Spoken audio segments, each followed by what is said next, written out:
सबका आपके आपके नंबर 1 एजुकेशनल प्लेटफॉर्म विद्याकुल। दोस्तों मैं कृष्ण सर लेकर के आ चुका हूं आपके लिए एक ऐसी जानकारी बेटा जो बहुत महत्वपूर्ण होने वाली है, क्योंकि आज मैं एक ऐसे कोर्स के बारे में बिहार के बच्चों को बताने वाला हूं जिस कोर्स को करके आपकी 100% गवर्नमेंट जॉब लगने वाली है। जी हाँ दोस्तों, बिल्कुल सही सुन रहे हो। सर ऐसा क्यों बोल रहे हैं? इसलिए बोल रहे हैं बेटा क्योंकि बहुत कम बच्चे इस कोर्स को करते हैं और जो इसकी जॉब आती है बहुत ज्यादा आती है। बहुत बार ऐसा होता है कि एक-एक सीट पे हजारों-हजारों बच्चे फाइट कर रहे हैं, लेकिन यहाँ पर ऐसा बिल्कुल नहीं है। बहुत सारे लोग इस कोर्स को बेटा बहुत हल्के में लेकर के, बहुत ही लाइटली लेकर के छोड़ देते हैं। ये कोर्स का नाम है बेटा बीएससी नर्सिंग। जी हाँ दोस्तों, बीएससी नर्सिंग।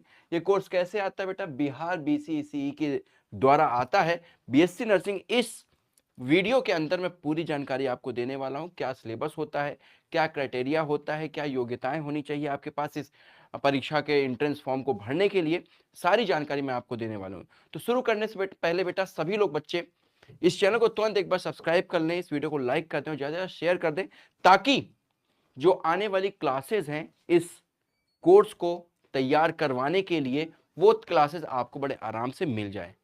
तो स्टार्ट करते हैं, हियर वी गो। चलिए देखिए बेटा, अगर हम बीएससी नर्सिंग की बात करते हैं तो थोड़ा सा पहले इसके बारे में हम समझना पड़ेगा कि 4 साल का ये कोर्स होता है बेटा।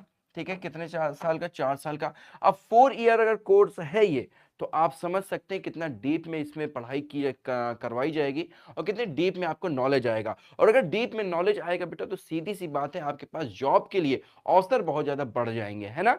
क्योंकि नॉलेज के आधार पे ही आप अपने करियर को बना पाते हैं। तो अगर हम बात करते हैं कि भैया बीएससी नर्सिंग कैसा कोर्स है, क्या ये डिप्लोमा कोर्स है या फिर डिग्री कोर्स है, तो बिल्कुल ये क्या है? एक डिग्री कोर्स है। क्या है ये? डिग्री कोर्स है जिसके अंदर 100% गारंटी है जॉब की। फिर से मैंने ये बात रिपीट कर दी। क्यों? क्योंकि बहुत सारे नए गवर्नमेंट कॉलेजेस खुलते जा रहे हैं हमारे बिहार के अंदर, जिसके द्वारा आप उसमें पढ़ाई करके एक अच्छी जॉब हासिल कर सकते हैं। अगर हम थोड़ा सा आगे बढ़ते हैं बेटा, तो अगर बीएससी नर्सिंग के ऊपर कुछ और बातें करते हैं। एलिजिबिलिटी क्या है? एलिजिबिलिटी का मतलब होता है योग्यता। आपके पास क्या योग्यता होनी चाहिए? कौन बच्चे हैं जो एंट्रेंस फॉर्म को भर सकते हैं? तो सामने आपके सामने लिखा हुआ है क्या? 12th वाले बच्चे। क्या वाले भाई? बायोलॉजी वाले बच्चे। बायो आप पढ़े होने चाहिए। मैथ्स वाले बच्चे यहाँ पे अप्लाई नहीं कर पाएंगे। तो बायो आप पढ़े होने चाहिए, चाहे आप अपियरिंग हो। अपियरिंग का मतलब क्या होता है बेटा? मान लो आप इस वर्ष 12th के पेपर दे रहे हो, तो क्या सर मैं भर सकता हूं? जी हाँ बिल्कुल भर सकते हो। सर मैं 12th पास आउट हो चुका हूं, तो क्या मैं भर सकता हूं? जी हाँ बिल्कुल भर सकते हो। आप 2 साल पहले 12th पास आउट हो गए हो, 3 साल पहले 12th पास आउट हो गए हो, उसके बाद भी इस परीक्षा के लिए एंट्रेंस फॉर्म आप भर सकते हैं और आराम से दे सकते हैं, बशर्ते एक ही शर्त है कि आप बायोलॉजी से पास आउट होने चाहिए। मेरी बात समझ में आ रही? अच्छा, अब जैसे नर्सिंग शब्द हम सुनते हैं, बीएससी नर्सिंग हमने सुन लिया, तो हमको ये लगता है कि शायद बीएससी नर्सिंग सिर्फ लड़कियों के लिए है। क्या सर? आपने तो सर स्टार्टिंग में यहाँ पे एक लड़की बना दी, तो इसका मतलब क्या ये केवल लड़कियों के लिए? क्या? ना ना ना ना, बिल्कुल नहीं। आप यहाँ पे देखो, boys and girls both can apply. दोनों यहाँ पर इस फॉर्म को अप्लाई कर सकते हैं, बीएससी नर्सिंग कर सकते हैं और अपने करियर को चार चांद लगा सकते हैं। एज आपकी मिनिमम 17 वर्ष होनी चाहिए। हालांकि कोई मैक्सिमम एज के लिए यहाँ पे नहीं बोला जाता, लेकिन मैं एक मान के चलता हूँ 45 वर्ष। ठीक है, तो यहाँ पे 17 से 45 वर्ष होनी चाहिए। एक महत्वपूर्ण बात यह है, बहुत महत्वपूर्ण, कि केवल बिहार के मूल निवासी ही इस परीक्षा को दे पाएंगे। यानी बीएससी नर्सिंग बिहार बीसीसी जो है वो सिर्फ बिहार के स्टूडेंट्स के लिए ही है, इसीलिए यहाँ पे बेटा बिहार लिखा हुआ है पहले से ही। मेरी बात समझ में आ गई है? तो आप बिहार के मूल निवासी हैं तभी आप कर सकते हैं। आपने प्राइवेट स्कूल से 12th पास किया हो, गवर्नमेंट स्कूल से, आप इंग्लिश मीडियम के हो, आप हिंदी मीडियम के हो, कोई भी बच्चा हो, आप इसको भर सकते हो। लेकिन एक ही शर्त है, मात्र एक शर्त है, कि आप बिहार के मूल निवासी होने चाहिए। मेरी बात समझ में आ गई है? अगर आप बिहार के मूल निवासी हैं तो आप इसको भर सकते हैं। अगर हम थोड़ा सा आगे बढ़ते हैं और देखते हैं भाई एडमिशन फॉर्म के बारे में बात करते हैं, तो एडमिशन फॉर्म जो होता है बेटा बीसीसी नाम से आता है। कहाँ पे आप इसको पा सकते हैं? इसकी ऑफिशियल वेबसाइट पे आप यहाँ पे पा सकते हैं। इसको बेटा स्क्रीनशॉट ले लेना। इस वेबसाइट के द्वारा आपको नजर आ जाएगा वो फॉर्म, जिसमें आप उसको फिल कर सकते हैं। क्लियर है? मेरी बात समझ में आ रही है?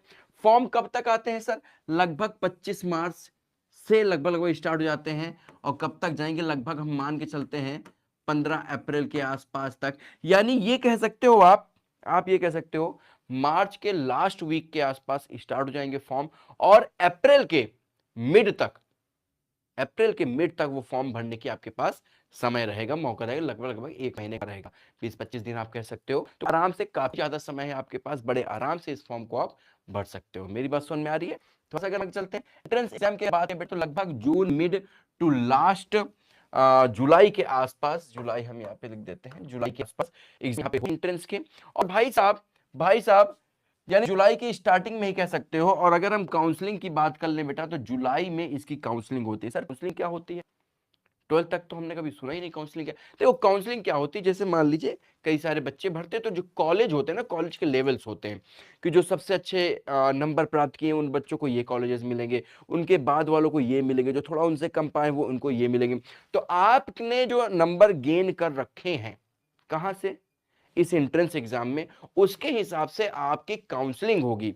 और काउंसलिंग में आपको ये पता चले, आपको ऑप्शन दिया जाएगा कि आप 2-4 कॉलेज जो भी आपको लगता है कि मेरे घर से पास है या फिर ये अच्छे कॉलेजेस हैं, उनको आप वहां पे नाम दे सकते हैं और उन कॉलेजेस में से कोई ना कोई कॉलेज आपको मिल जाएगा। यहां पे मैं गवर्नमेंट कॉलेज की बात कर रहा हूं। क्लियर है? मेरी बात समझ में आ गई? क्योंकि हमारा जो टारगेट है वो क्या है, गवर्नमेंट कॉलेज को एडमिशन पाना, गवर्नमेंट कॉलेज में वहां की एक सीट अपने नाम लिखवा लेना। लिखवाएंगे कैसे, वहां की एक सीट हमारे नाम कैसे हो सकती है, सब्र करो, सब बताएंगे। आगे चलते हैं।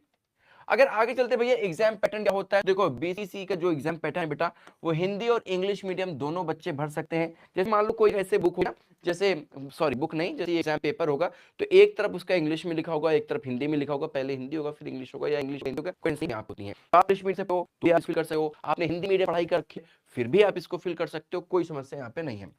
नेगेटिव मार्किंग की अगर बात करें, जी हाँ बिल्कुल नेगेटिव मार्किंग है, 1/4 नेगेटिव मार्किंग है। तो इस चीज को थोड़ा सा हम यहाँ पे स्टार बना देते हैं, इसको ध्यान से देखना है। सर क्या नेगेटिव मार्किंग से हमारा नुकसान होता है क्या?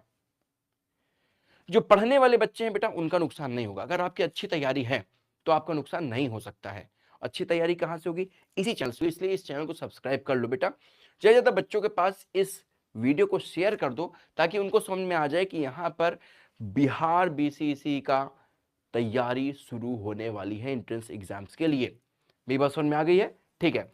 अगर हम बात करते हैं बेटा किस तरह के क्वेश्चन आएंगे, तो ऑब्जेक्टिव टाइप क्वेश्चन आते हैं। अगर हम बात करें तो सिलेबस की, तो भैया 11th और 12th में जो आपने पढ़ रखा है बायो वाले बच्चे, यानी कि साइंस साइड से जो बायो से बच्चे पढ़ रखे हैं उन्हीं के अंदर से हमारा सिलेबस यहाँ पर बनने वाला है, कोर्स हमारा आने वाला है। मेरी बात समझ में आ गई? पहले भी हमने बताया था केवल बायो वाले बच्चे कैन अप्लाई अप्लाई कर सकते, थोड़ी हिंदी थोड़ी इंग्लिश हो जाती है समटाइम्स ना, तो वो कर सकते हैं ना। अगर हम टाइम की बात करते हैं तो बेटा तो 90 मिनट पर सब्जेक्ट आपको मिलते हैं, 90 मिनट यानी कि 1.5 घंटे आप कह सकते हो। कैसा एग्जाम होता है सुनो, देखो यहाँ पे सब्जेक्ट कौन कौन से होते हैं, bio chemistry and physics. Bio chemistry and physics, यहाँ पे मैथ्स का कुछ भी रोल नहीं है। मेरी बात सुन में आ रही? फिर से रिपीटिंग माई सेल्फ, यहाँ पर मैथ्स का कोई रोल नहीं है। बायो के 100 एमसीक्यू, केमिस्ट्री के 100 एमसीक्यू, फिजिक्स के भी 100 एमसीक्यू। कितने कितने नंबर के होंगे भैया? 400 नंबर के होंगे। और सभी के लिए कितने मिनट मिलेंगे भाई? 90 मिनट मिलेंगे। ठीक है, कितने मिनट? 90 मिनट मिलेंगे। यानी आपकी प्रैक्टिस अच्छी होनी चाहिए। प्रैक्टिस अच्छी होने का मतलब क्या है? आपको सारा कुछ आ रहा है, बहुत अच्छी बात है, लेकिन सारे कुछ को हम सही समय पे टैकल कर पाए, सारे क्वेश्चंस को सही समय पे हम लगा पाए, कर पाए, ये यहां पे ज्यादा महत्व की बात है। मेरी बात समझ में आ गई है? तो इस प्रैक्टिस को करने के लिए, इस तरह की प्रैक्टिस को सीखने के लिए, इस तरह के क्वेश्चंस को देखने के लिए, किस तरह के क्वेश्चन आएंगे, कैसे हम टाइम मैनेजमेंट करेंगे, कैसे हम कम समय में सारे क्वेश्चन को देख सकते हैं, टैकल कर सकते हैं, है ना। क्योंकि अगर आप यहाँ पे ध्यान से देखें बेटा 100 क्वेश्चन आने वाले हैं और 90 मिनट मिलने वाले हैं। आप ये समझो एक क्वेश्चन पे 1 मिनट से भी कम समय आपको लगाना चाहिए। कैसे करेंगे हम समझाएंगे। कैसे हम समझाएंगे? जब आप इस चैनल को सब्सक्राइब करेंगे, है ना। इस वीडियो को ज्यादा ज्यादा दूर तक शेयर करेंगे, उन बच्चों तक भी जो बच्चे सपना देख रहे हैं बीएससी नर्सिंग करने का पीसीसी के थ्रू, है ना। तो बेटा जल्दी से इसको सब्सक्राइब कर लें। फिर से अगेन मैं बोल रहा हूँ, ठीक है। और मैं कृष्णा सर आप सभी बच्चों से अलविदा लेता हूँ। फिर से हम मिलेंगे एक नई क्लास के अंदर। जी हाँ दोस्तों, एक नई क्लास के अंदर मिलेंगे। तब तक के लिए जय हिंद, जय भारत।